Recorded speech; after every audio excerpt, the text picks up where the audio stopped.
Good morning and welcome to another edition of Mark's Inspiration. Glad you could join me here today as always. Smash that like button and subscribe. Do it now because you'll forget it if you don't. I watch a lot of videos and I don't like them or subscribe. I've started doing it because I do like them and I do like to subscribe to people, but for some reason, if they don't tell me to do it, I don't do it. And they say, do it now. And okay, yeah.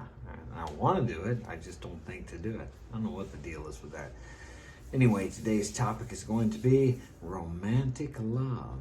Did you know that Romeo and Juliet was a story written to warn of the dangers of romantic love, not to grandify or glorify it? Is grandify a word?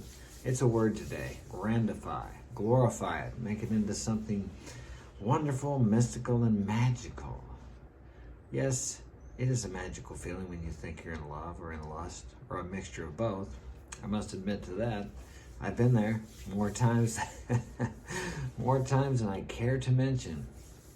And that usually doesn't end up too well because that wears off after a while. And a man has a tendency to do some illogical things when he is in that state of mind of love or lust or a combination of both. Now, I'm going to talk today about when did this idea of romantic love begin? Did you know that for thousands of years, people didn't marry for love? They married for practical, logical reasons. Which makes more sense, actually, because that feeling of elation and love wears off after a while. I don't care how beautiful the girl you're with is, but that wears off. I know some of you guys that don't ever get laid by a woman think that's not true, but it is true. And you also know that no matter how many women you're with, that gets old after a while too. Believe it or not, it certainly does. When I was a young man, a young boy, I used to think, man, if a guy was married, he gets it every night. How wonderful is that? And the older men told me, well, it's not quite like that because you got the same woman every night. You get tired of it after a while. So the point of that is there's got to be something more there than sexual attraction. And for thousands of years, there was something more there. It was for practical, logical, usually for financial reasons or alliances of families. Okay, not for love, as they said. And then we have the what is the story? We have one here in Hannibal, Missouri. I don't live in Hannibal, but I have a home up there. Lover's Leap. There's a story about an Indian boy and an Indian girl from two opposing tribes. And they were meeting one night, and the fathers of the opposing tribes caught them, and they chased them up to this peak over the Mississippi River. And instead of being broken apart, they jumped off to their deaths into eternity. So that sounds like a romantic tale. Love conquers all. No, actually they were dead, okay? And the opposing tribes did not want a liaison or did not want them to be married to join the tribes together. So they were going to break them apart. So that's the way romantic love is glorified and actually made into something that it's not. Like something that lasts forever. Your mama, if she loved you, she'll love you forever. And she'll do just about anything for you. Even when you're an old man, if she's still alive and she's an old woman. But that's a different kind of love than you're going to get from a woman who is your partner or your wife or your girlfriend or your lover. It's just different. Women for ages have looked to men to be supportive of them, to take care of them, to protect them, to support them financially. And just because in a lot of our first world countries, women think they don't need men because men have set up systems to where women can actually make it without a man's income. Yes, the men set that up. If the men quit working today, everything would be in chaos. The women could not take it over just like that. I know they don't want to admit that, but think about it. Are the women the ones that climb the high towers and build the high towers?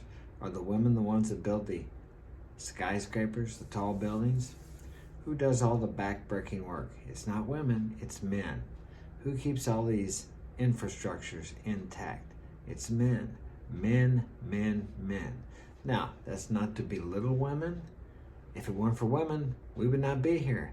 Who would have the babies? Who would help us perpetuate humanity? No, we would be gone, all of us. We would be extinct as a human race. So, are women less important? No, they're not. They have their place just like men have their place. It amazes me how many women, this was 20 or 30 years ago, I watched this talk show. I can't remember if it's Oprah Winfrey or Maury Povich, one of them.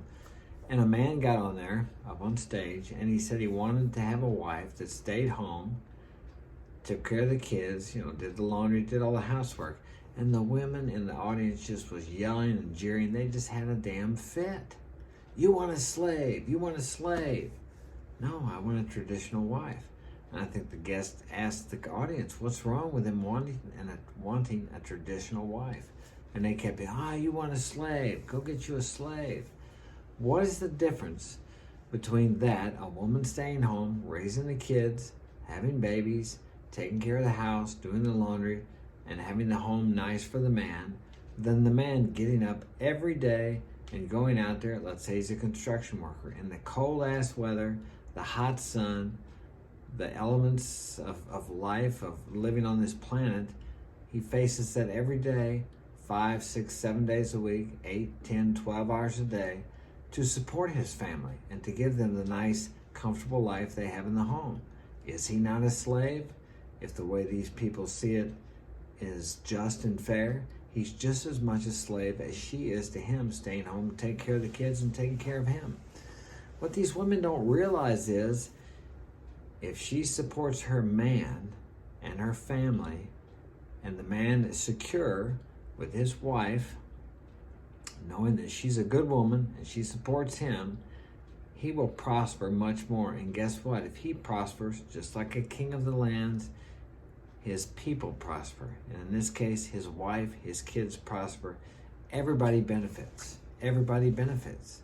But I see now, at least here in the U.S., the West, we almost have like a thing of the men pitted against the women, or the women pitted against the men.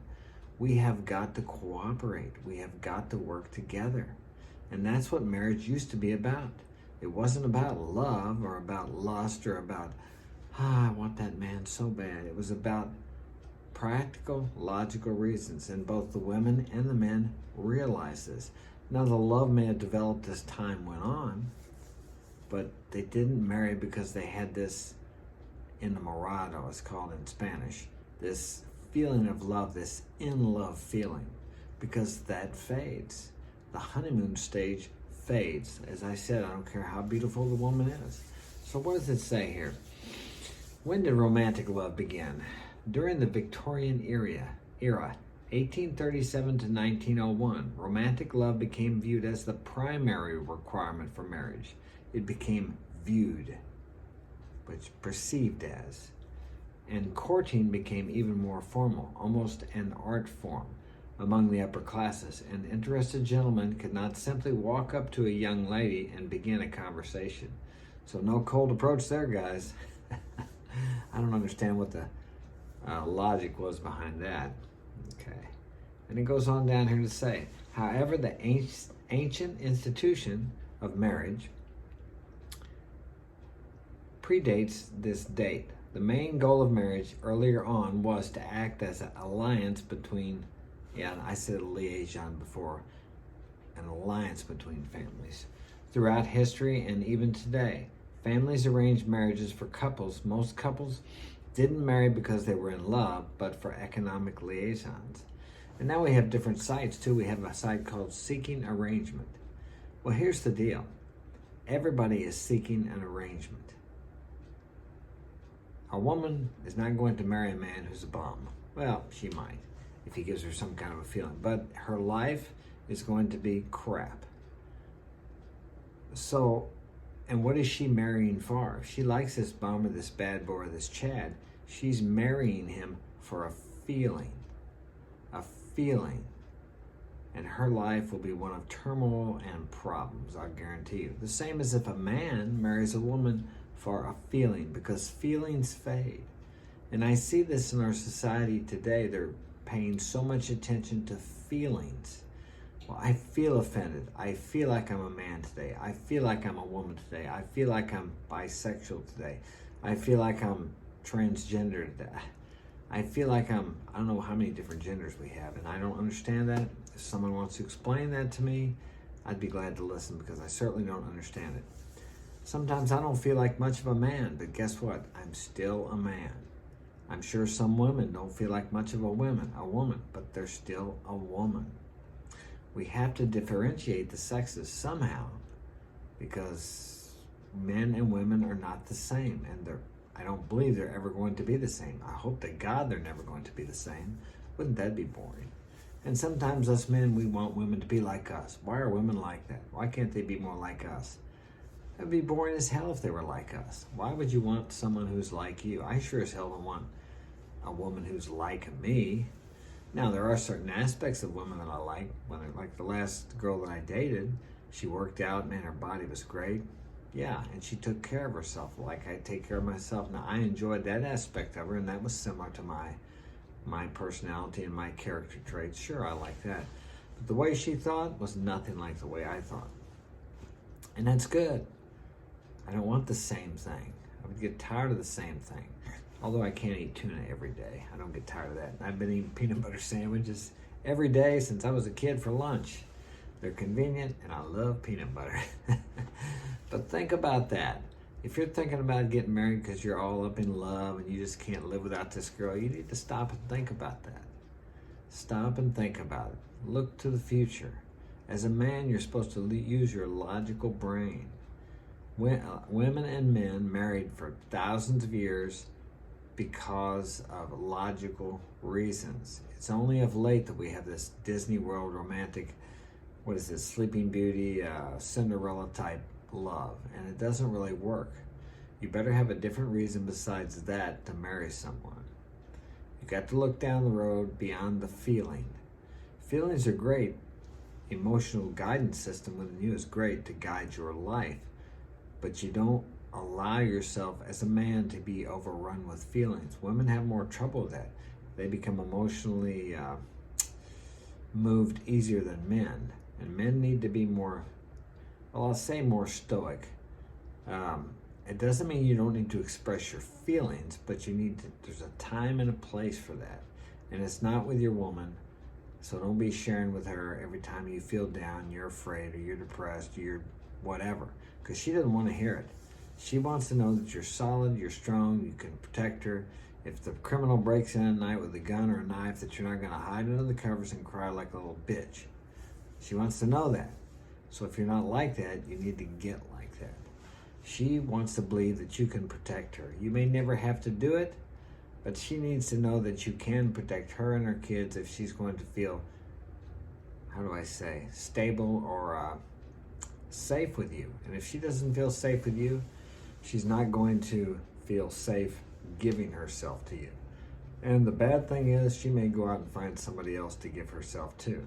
That's why a lot of times she'll leave you, the good, stable, dependable husband, for the bad boy. At least he's got a pair. At least he can stand up for himself. He's not afraid. He's not afraid of the police. He's not afraid of other people. Well, he may be afraid, but he certainly doesn't let that fear stop him from doing what he wants to do. He cannot be moved. He's a rock. He's a mountain. And she loves that. And if you're not that, she's going to find someone who is. So that's all I have for today. Thanks for joining me. If you would like to get my help personally, you can contact me at marksinspiration.com. That's my website. And contact information is there. And that's about all I got for today. Hope this has been of value to you. Share it with a friend and have a great day.